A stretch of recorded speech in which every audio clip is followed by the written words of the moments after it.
Let's talk about that success here. Why design suits? Where did that come from? Where did the passion for tailoring come from? Yeah. So my father always wore suits, and suits represent respectability, and also suits are very traditionally British. So as you know, in a way the suit was exported to Africa. So you remember a lot of leaders wearing tailored suits. It was kind of needed to be on the street, wanted to help it and breathe new life into it. But also by doing that.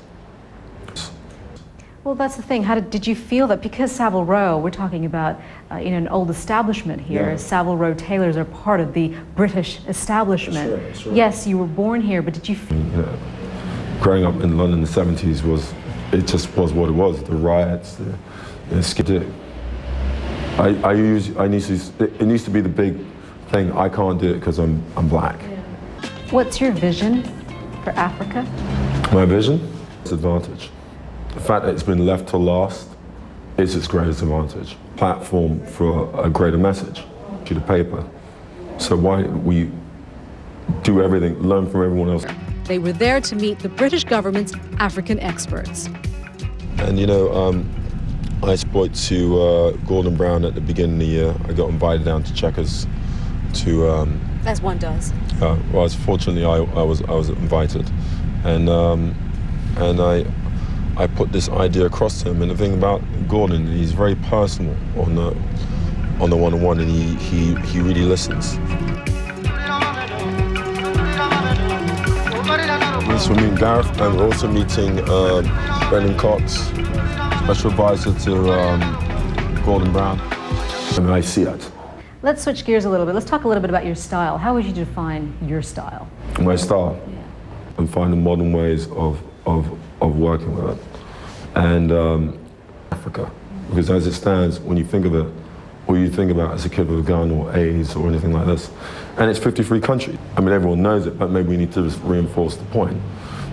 So we dispel the myth, right? I think in Africa, we don't need to borrow 3-4 times. Just give us. Back at his store, he outlines his plans for his business and for the continent he loves. It seems as though your ambitions are, like I was talking about the no boundaries. I read somewhere that you envision 50 stores globally. Yeah. Somewhere.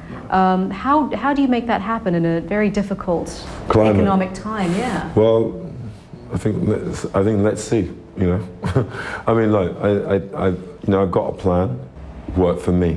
I think the whole thing is creativity is a funny one, and design and building a brand and You've got many fingers and many pies. Specifically, we have two big ones. You've got your business, but we also got your other passion, which is Africa.